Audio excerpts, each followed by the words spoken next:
And now, it's time for another Dice Tower review with Tom Vasel. Rocket Jockey! Woohoo! Now, I've been really looking forward to seeing the Funfair line of games from Mayfair. Funfair is kind of like their light and easy games. I would consider what they were trying to do with this very close to Simply Fun, which was the Tupperware of board games that, I guess are still around, but I haven't heard much from them lately. But Funfair are lighter games, not heavier games from Mayfair. And so this is one of their games, and this one's called Rocket Jockey, and it's about transporting goods back and forth. Almost reminded me of another game similar called Perry Rodin.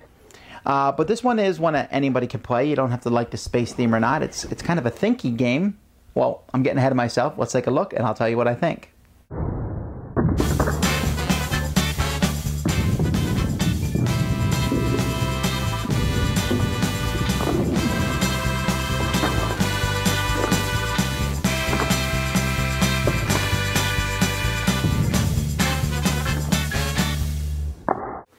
In Rocket Jockey, there's 9 planets out here. And yes, I said 9 because, like me, the designers of this game know that Pluto's a planet. It doesn't matter what a small cadre of scientists say. But each of these planets is going to have different cargoes underneath them that's going to a different planet. You can't have a cargo for Earth, for example, underneath Earth. But you can see that Mars here has a cargo that's needing to go to Earth. And that Jupiter is one needing to go to Mars. And Saturn has one needing to go to Earth, etc. And what players are going to do is players are going to have a hand of cards of these transfer. Like, for example, this booster rocket lets you go from 4 to 6. This booster rocket lets you go from 2 to 4. This booster rocket lets you go from 5 to 7. But there are other ones that, for example, planetary slingshot lets you go from 1 to 4. You know, here's a home-end transfer goes from 2 to 3. So you have these different cards in your hand. And the first thing you do on your turn is you're going to draw one. You can draw one of these piles. You can draw the top card from the deck without looking at it, or you can draw one of the discards that other people have discarded. Then, after you draw a card, you may then draw another card, or you may deliver. Now, let's say I want to deliver, for example, this Mars card, and that needs to go to Earth. Okay, now the simplest way for me to take that to Earth would be for me to have a card in my hand that was basically this one here, 4 to 3, and I can play that. And I play that, and I use this little rocket ship token, and I say, okay, 4 to 3. So I moved it one space. I used one card to transport it. And I'm going to get 1 point. Now, like many other games of this genre, Ticket to Ride, etc., or Age of Steam, you are awarded for being inefficient. So the more cards that you use, the better off you'll do.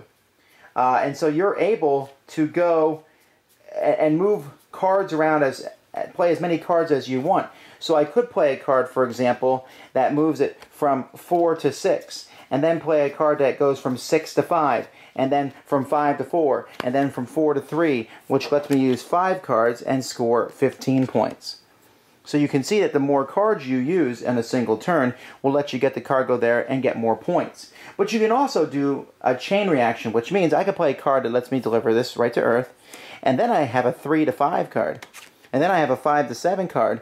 So, and then, I might even be able to deliver that one as an extra delivery. Keep playing cards to deliver more cards. But when I do that, I can add this 1 to those 2, and that would be a delivery card of 3 total. So you can chain cards together.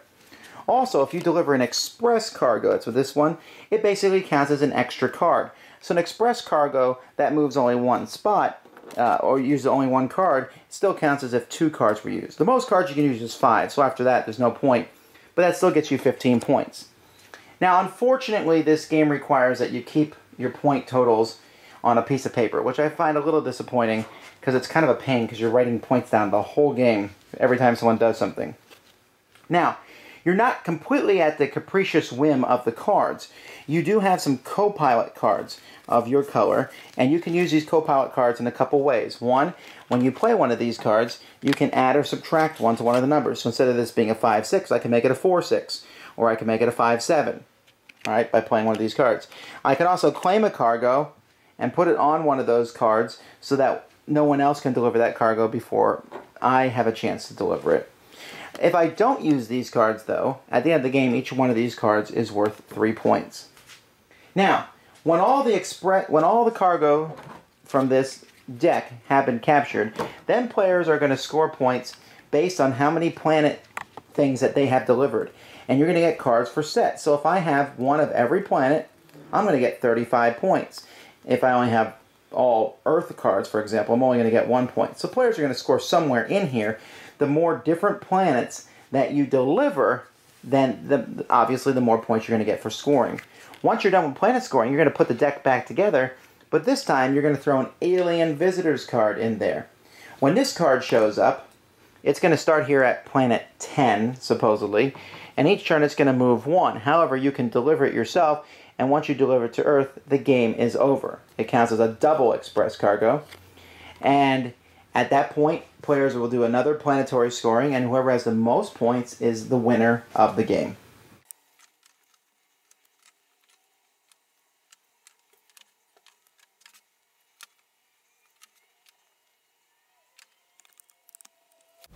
All right, well, let's talk a little bit about this game.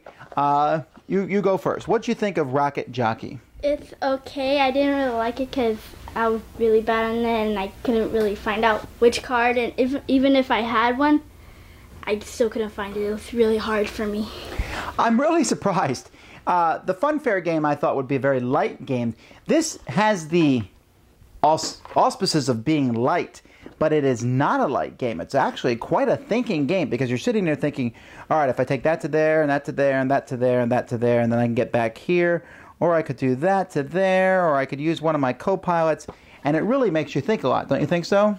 Mm-hmm. Well, what would you say when we were playing it? I don't want to stop. Well, actually, she said that it made her brain hurt as she was playing it. And I really can see that. It takes longer than you think. The back of the box says, what about half an hour? And yeah, I could buy half an hour, but at half hours, it can go up to 45 minutes depending on how much you think. And so, you know, I like the space theme. I like the idea of going back and forth. And I didn't even mind the cerebral aspect of this game. I found it interesting, but I know it's not going to go over as much as people say. My only problem was the game got a little bit repetitive. We kept doing the same thing over and over again. Move, move, move, move, move, move, move, move, move, move, move. And I don't know. But it does have Pluto as a planet, so that's good. So what do you think? Recommendations? Oh, well, that's kind of a negative recommendation. I think that this game will work with some more logically focused groups. This is not an introductory game. I'm still a little annoyed that I had to use pen and paper to keep track of the score. But overall, I think there are some people who are going to love this style of game, but not casual families. Thanks so much for watching the Dice Tower videos. Find more great videos and reviews, as well as our top-rated audio podcast at Dicetower.com. You can also find the latest board game news at Dicetowernews.com. I'm Eric Summerer, and you've been watching The Dice Tower. The Dice Tower is sponsored by Fun Again Games, the world's best game source. Fun Again Games has over 5,000 games available. Check them out at funagain.com.